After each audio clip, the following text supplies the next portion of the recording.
Here's the current mess. What I'd like to do today is I'm going to clean up a little bit, and I'm going to try to get some kind of motor mounts made so I can get the weight of the engine and transmission onto the frame to see how far the front axle is going to settle, so I can see how much clearance I got between the frame and the ground. May have to make some adjustments. This is all just temporary, but that's the plan. Let's make some motor mounts.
A little bit pitted, but hey, it's gonna work.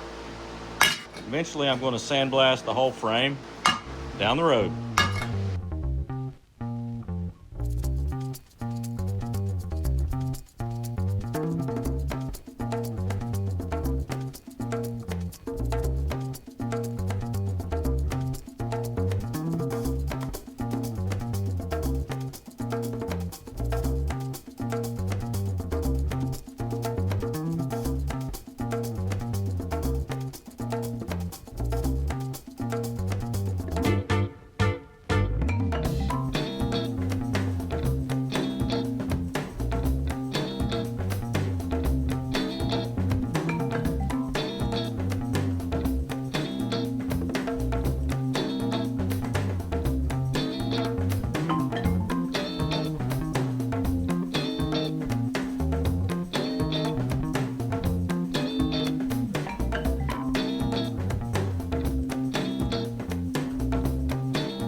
let's look at what we got. Eventually I'll finish welding this up, probably plate the backside, put a gusset on it or something. Should be plenty strong. So this motor has these brackets on it. Thought about just taking them off, but they actually give me a vertical instead of having to weld something at this strange angle, which may make it easier to adjust. So I'm gonna give it some stair time and see what I come up with.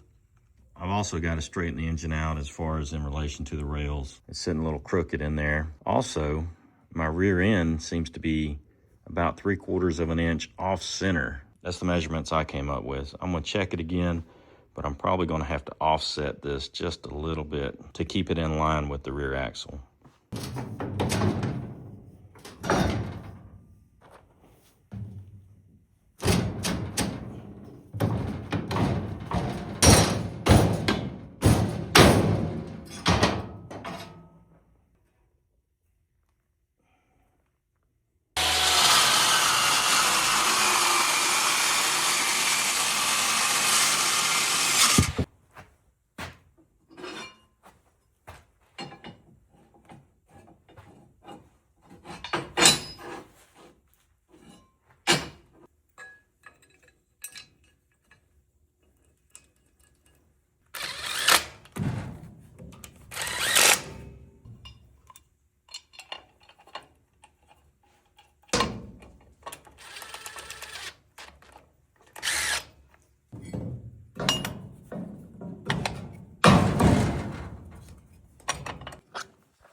So I got the engine level, frame level, got a laser sitting up the center line of the engine, so I know exactly where it's at on the bottom. So I'll get everything in place, then I'll set up where my bracket's gonna mount and go ahead and tack it in place.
Well, there it is. Some of those welds got away from me, but we'll fix that. But that's the gist of it right there. So now the weight of the engine and everything is on the suspension. That was kind of my goal, was to see where the rails ended up. They didn't move a whole lot. It's pretty stiff. I think we'll be fine. So now with the weight on the suspension, I can go back and adjust this and change my ride height a little bit from where it is. I may end up setting the cab down a little bit further. So I was just cleaning up the other day and ran across those body bushings from the donor truck that I took apart. And I figured I'd try to use them. I'm trying to use everything I can that I already have, keep from buying anything. Just seeing what we come up with. So there you go, body bushings for motor mounts. Works for me.